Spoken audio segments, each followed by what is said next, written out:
Hola, buenas tardes. Mi nombre es Verónica Rincón Castillo y bueno, en esta presentación les voy a hacer mención sobre la historia de la computadora y los centros de cómputo en México. Así que vamos a empezar.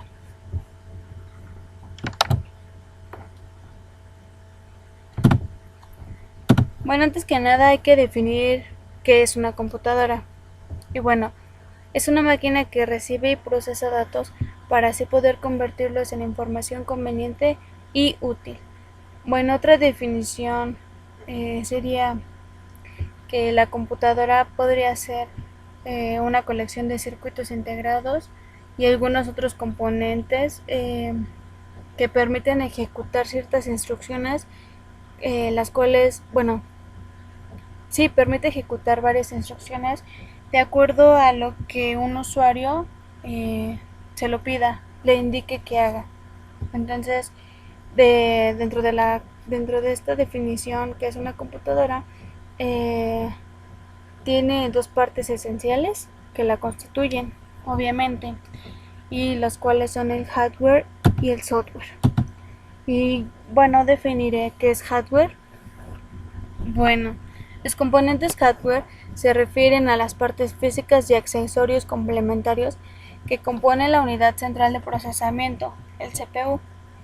En otras palabras, el hardware, bueno, eh, como saben, es todo lo tangible de la computadora, todo lo que nuestras manos pueden tocar, como lo sea el gabinete, la fuente de poder, el procesador, la memoria, la tarjeta de audio, la tarjeta madre, dispositivos de entrada y salida, teclado, la impresora, el monitor, el microprocesador, entre otros. Se definiría como la parte del hardware, todo lo tangible de la computadora, todo lo que podemos observar, todo lo que podemos observar y tocar. Y la otra parte es el software. Bueno, software. Los componentes software se refieren a la parte lógica de las computadoras, siendo esta la parte intangible, siendo los sistemas operativos, las aplicaciones, los programas, no sé, los datos, la información guardada dentro de la computadora. Eso sería la parte del software, todo lo intangible, todo lo que igual vemos pero no podemos tocar, todo ese tipo de cosas. Como sabemos, sin el hardware, el software no tendría función, y de la misma manera que sin el software, el hardware no podría funcionar. Entonces como que van de la mano, o sea, sin el hardware, el software no funcionaría, entonces depende una de otra. Y bueno, vamos a comenzar con la historia de la computadora y se divide en generaciones. Las voy a hacer mención ahorita esas generaciones, y bueno, antes que eso quiero mencionarles quién inventó la primera computadora. Y bueno, quien inventó la primera computadora ha sido John Vincent Atanasoff. Y bueno, considero que es algo complejo de señalar, puesto que todo fue un proceso, todo ha sido un proceso. Como saben, todo proceso pues requiere de pruebas, modificaciones y perfeccionamientos, por lo cual considero que podrían ser más personas que ocasionaron que existiera la primera computadora, pero sin embargo es John Vincent Atanasoff a quien se le atribuye como quien inventó la primera computadora. Entonces, bueno, vamos a comenzar y les mencionaré la primera generación. Bueno, la primera generación abarca desde el año 1951 hasta el año 1958, época en la que la tecnología electrónica era a base de bulbos o tubos de vacío, y la comunicación era en términos de nivel más bajo que podía existir, y a ese lenguaje se le conocía como el lenguaje de máquina. Eh, bueno, igual, como saben, en la primera generación, como eran las primeras computadoras, eran muy grandes y ocupaban mucho espacio. Obviamente eran muy costosas por ser las primeras. Y bueno, eran utilizadas para procedimiento científico y militar. Eh, y las primeras máquinas, o la primera máquina, disponía de 1000 palabras de memoria central y podían leer cintas magnéticas. Eso es lo que abarca la primera generación, que fue de 1951 al año 1958. La segunda generación. Hablemos sobre la segunda generación. Bueno, comenzó cerca de los años 60 y las computadoras iban reduciendo su tamaño y aumentando su capacidad de procesamiento. Como lo mencioné en la primera generación, pues las máquinas eran un poco grandes y en la segunda generación comenzaban a reducir el tamaño de las mismas.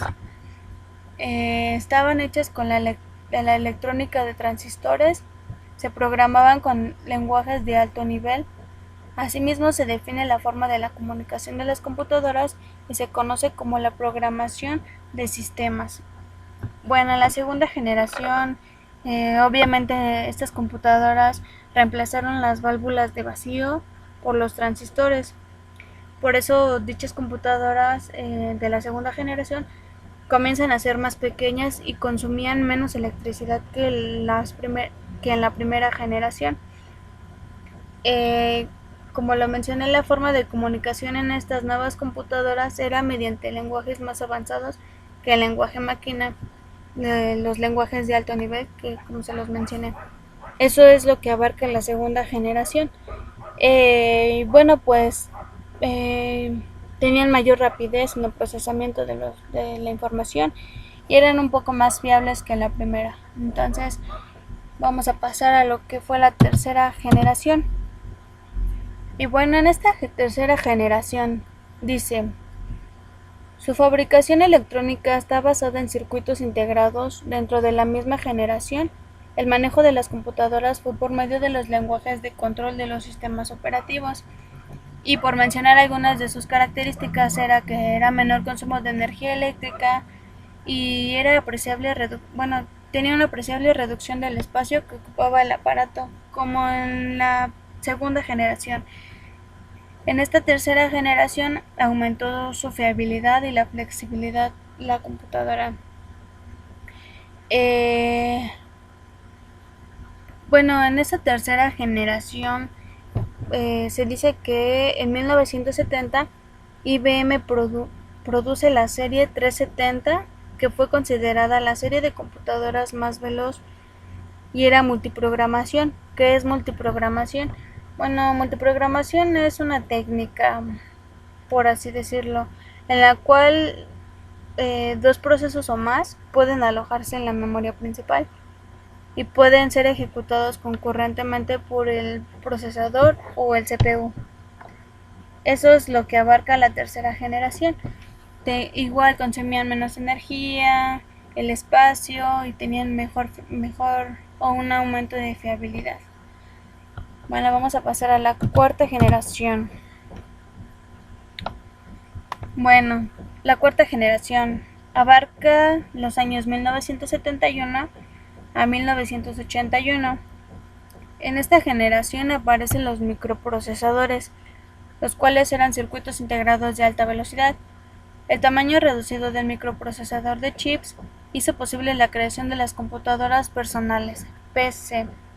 Bueno, cabe destacar que dentro de la cuarta generación de computadoras,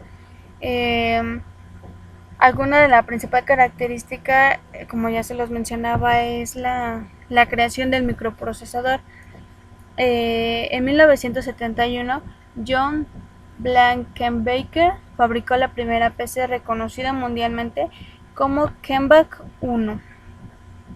Y el primer microprocesador de 8 bits fue el de Intel 8008, que fue desarrollado en 1972 para su empleo en terminales informáticos. Bueno, como saben, obviamente hoy en día los microprocesadores tienen una gran capacidad y una gran velocidad, como las de antes, ya no son como los de antes.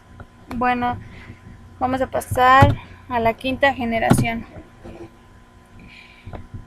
Quinta generación. El procesamiento, la quinta generación fue el procesamiento en paralelo mediante arquitecturas y diseños esenciales y circuitos de gran velocidad. El manejo del lenguaje natural y sistemas de inteligencia artificial, sistemas expertos, la robótica, las supercomputadoras.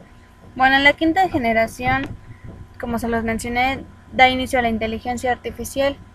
que tenía o tiene el propósito de equipar a las computadoras con la capacidad de razonar para encontrar soluciones a sus propios problemas, siguiendo algunos patrones o secuencias.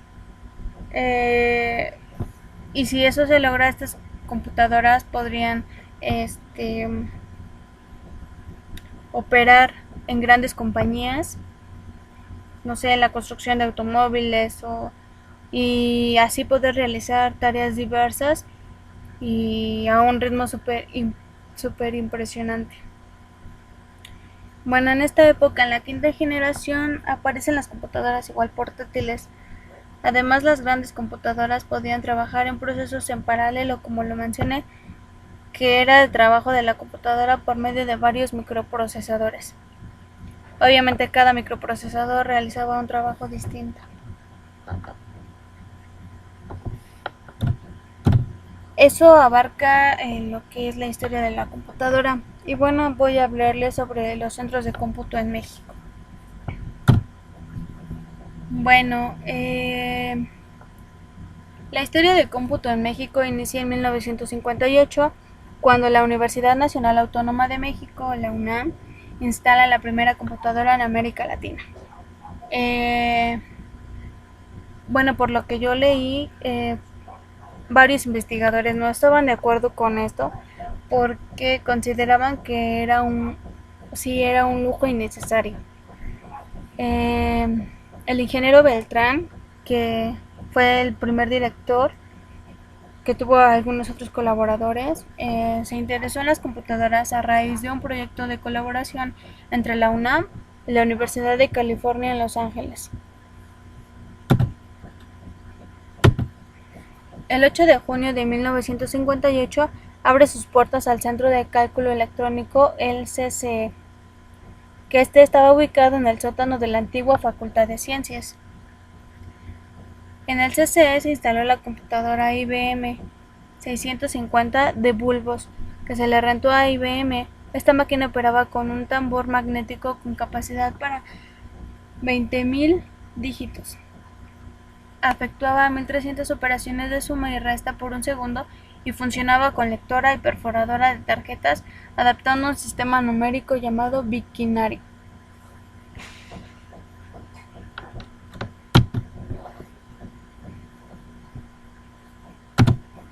Bueno, conforme los investigadores y las asesorías aumentaban, el centro de cálculo en 1961 instaló una Bendix G15, que era semitransistorizada. Tenía su memoria con tambor magnético que giraba a 1800 revoluciones por minuto y podía almacenar 2160 palabras de 29 bits cada una, con un tiempo de acceso de aproximadamente 27 milisegundos. En 1970, la Universidad Iberoamericana ofrece los primeros posgrados en Ingeniería de Sistemas. En la UNAM, la Facultad de Ingeniería imparte la carrera de Ingeniero en Computación. En la Facultad de Contaduría y Administración se incluyen asignaturas de Informática.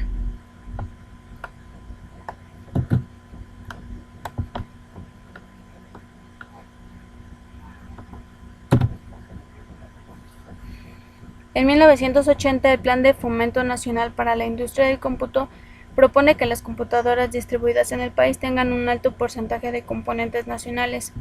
De esta manera permiten impulsar la aparición de las primeras computadoras personales. Entre los años 80 se crea el Instituto Nacional de Estadística, de Geografía e Informática, que es el INEGI, y en la UNAM se funda la Dirección General de Servicios de Cómputo Académico.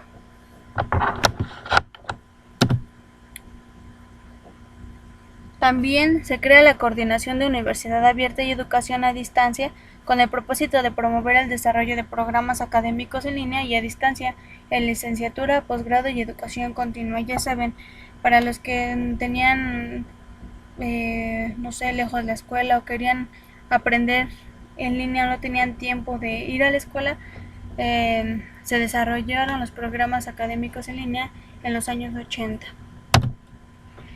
Y bueno, eso sería todo. Y bueno, como conclusión, yo considero que las computadoras mexicanas o cualquier computadora muestran que a pesar de las condiciones económicas adversas prevalecientes en las épocas que mencioné, bueno, era factible desarrollar tecnologías de computadoras de un buen nivel dentro de las universidades públicas. Así abrió varias puertas y así generó varios avances dentro de la tecnología, lo que fue la tecnología. Y bueno, con el paso del tiempo, como hemos visto, se ha perfeccionado, han evolucionado en los diferentes sectores, como es en la educación, eh, en las investigaciones, entre otros ámbitos. Y bueno, ahora sí, esto sería todo y gracias por su atención.